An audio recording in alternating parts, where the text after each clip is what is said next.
I've never played Elden Ring before. I've never touched a Souls game before outside of Dark Souls 3, where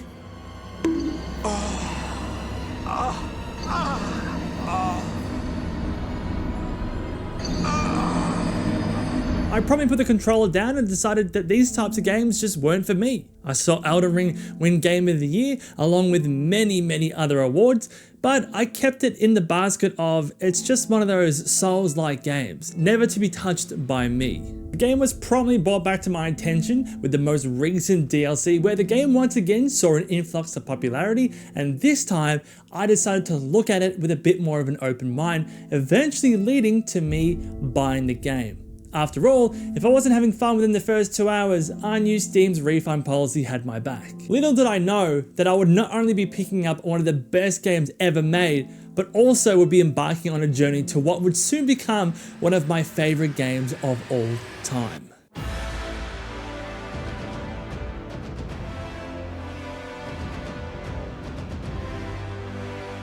Now, a quick disclaimer before we dive into the video regarding my time in the game. I've put in about 25 hours at this point in recording. I've explored up to this much on the map, and in terms of big bosses, I've only taken down Margit and Godric so far.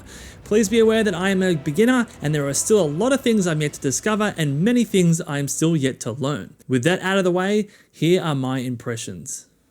For many like me, Elden Ring is instantly written off due to its vast scale, its immense difficulty and intimidating nature.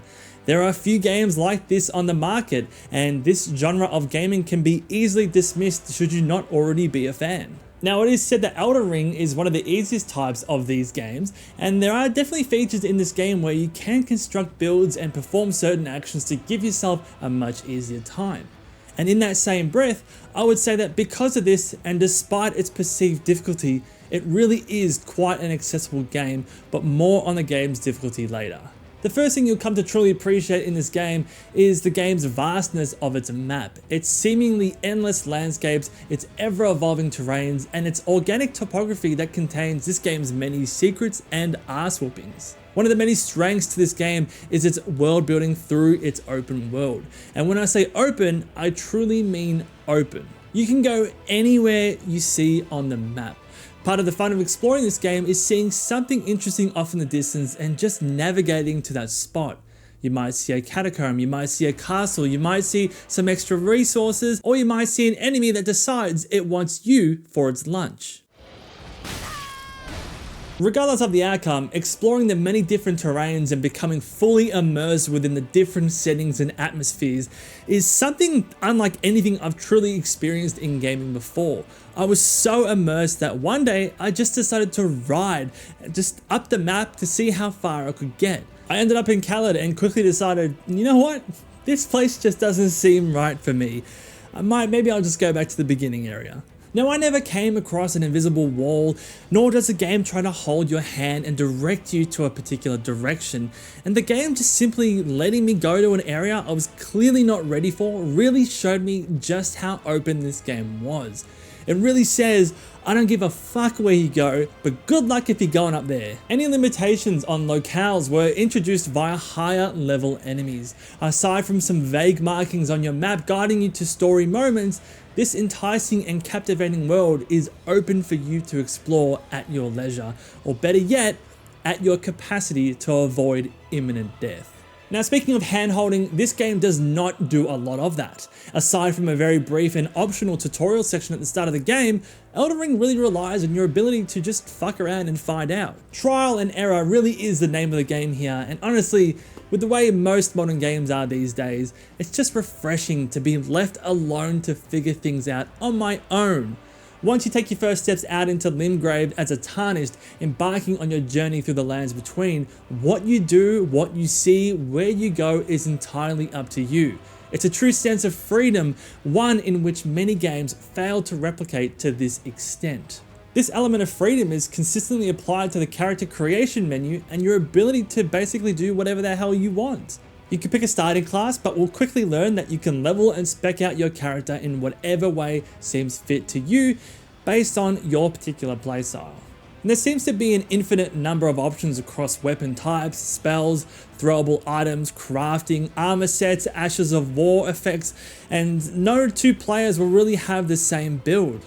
It means that the character you play as is unique to you, something you have crafted and something you can proudly take ownership of. If you've made an absolute beast, that's on you. Likewise, any shortcomings is equally your blame to bear, but without going into too much detail, I've never felt trapped into a build or a weapon type in this game.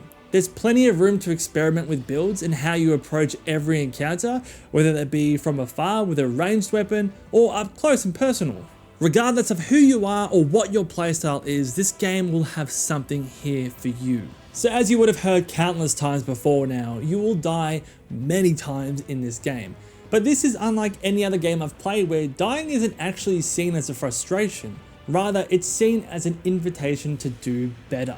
Very rarely have I come across moments where the game felt cheap in handing me one of my deaths. The deaths in this game asked me to try the boss again, or to go away, get stronger, and overcome what was once perceived to be impossible, and this is where the game shines. Taking my first steps out into Limgrave, I was instantly drawn to the vast landscapes, and one of the first things I saw was this gold thing on a horse. Maybe it's a first enemy to teach you the basics of the combat perhaps? Ease you into the life of the Tarnished? No, not at all.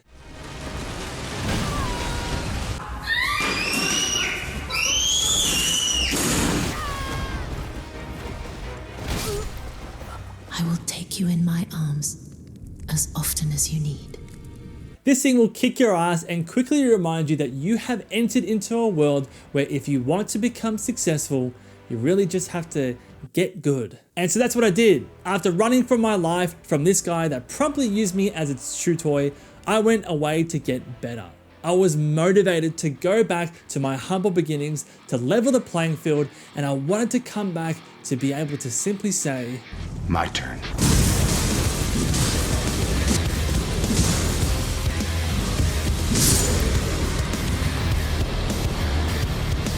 And that moment right there, that's what it's all about. Overcoming obstacles through trial and error.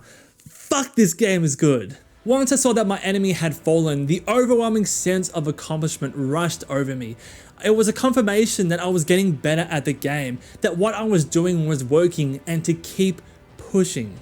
Now, prior to defeating this tree sentinel, I spent my first 15-ish hours of the game taking out lesser enemies, clearing out catacombs, defeating several smaller bosses, all in the name of pushing myself to be the best I can become. Once I leveled up and got some much better gear, I felt like I was truly ready to start playing the game. What do we do now? What do you mean? Now we can finally play the game. I then went harder and started taking on bigger bosses. I died a few times to be sure, but every time I learned a pattern, learned to recognize more telegraphs, and on every attempt, I got better and better until finally. I am the Lord of all that is golden, and one day we'll return together. Now, I cannot commend this game enough in just how it has forced me to have a complete mind frame shift, to welcome deaths as a way to learn and best my foes, to truly feel like my efforts in leveling are materializing in tangible results on the field rather than having some bullshit insignificant number increases in a menu that don't amount to much at all. What I'm trying to say is this game does its leveling and power scaling to perfection. So moving on to the bosses themselves. Again, another big strength to the game and clearly one of its main selling points. As I have only put in about 25 hours at this point in recording, I am a long ways away from many of the more notable bosses. However, I can say that the many bosses I have encountered in my short time playing and have bested have so far been all really enjoyable. All come with their own unique moves, abilities, and attacks that you will need to recognize and take advantage of. In some cases, it becomes almost rhythmic as you lock in and reduce your enemy's health bars. The combat in this game demands its players to become aware and deliberate of their movements, to be calculative, to assess their surroundings. It's completely far removed from the forgiving boss rush or hack and slash seen in so many modern games these days. It truly forced me to be present and deliberate. Now you do get many things at your disposal to further assist you in besting your enemies, some of which a small portion of the community is very vocal on, but more about that later. There's a huge range of different armor sets, weapons, spells, incantations to unlock. You also get these things called Ashes of War that can be applied to certain items to provide some kind of effect, and you can craft and also call upon your summons through the Spirit Calling Bell.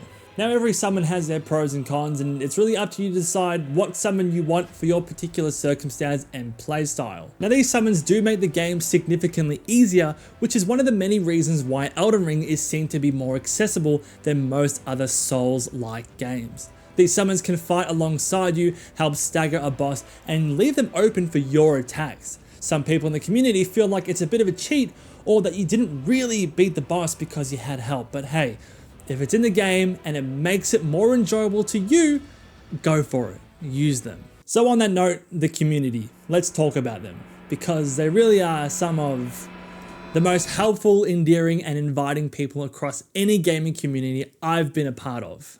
Engaging with people in the comment section, seeing the seemingly unlimited number of guides and educational content around any topic you can think of for this game, I cannot express to you simply how much it means to be completely new to a community or a genre of gaming, and seeing the wealth of not only information, but support this game has on offer. Go into any video and there are people congratulating or celebrating a boss's defeat with one another, giving tips on timing or explaining attack patterns, and then the person coming back to share their good news that they bested their foe thanks to that information.